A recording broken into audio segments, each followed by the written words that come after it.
isang recipe na napaka sarap ang ating isdang salmoniti paksiw with okra. Isa na namang recipe ang aking gustong ibahagi sa inyo. Isdang salmoniti.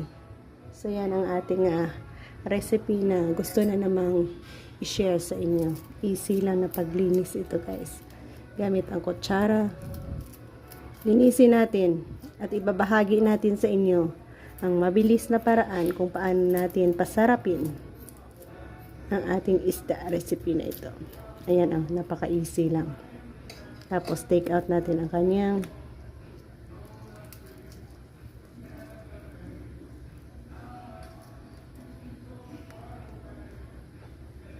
ayan.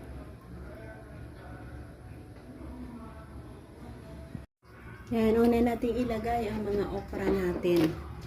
Next sa okra ay ang ating isdang salmoniti na masarap ito guys.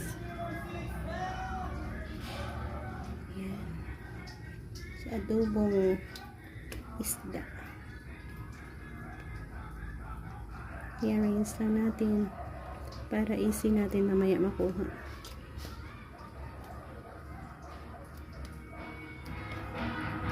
Ayan. Next,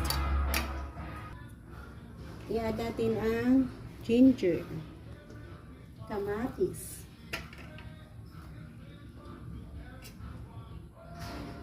at maraming onion.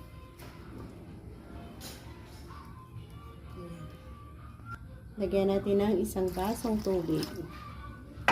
Sabay na rin yung ating vinegar.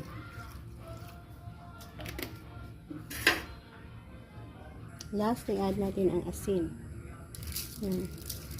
Salang natin at balikan natin once na maluto na. Ipakita ko na rin sa inyo kung gaano kasarap ito guys. At kabango. Isang silip. Wow. Yan. Tayo ay nakabahagi na naman sa inyo na isa na namang masarap na paksiw na isda with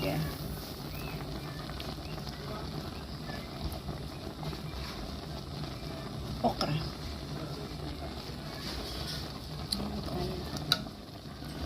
Sure ako ang ating okra ay ayun.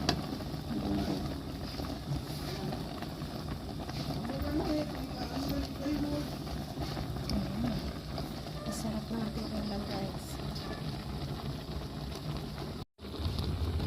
At ito na ang ating masarap na paksiw na salmoniti with okra.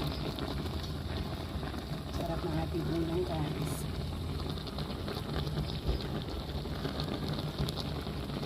At ito na ang ating one serving masarap na ulam ito.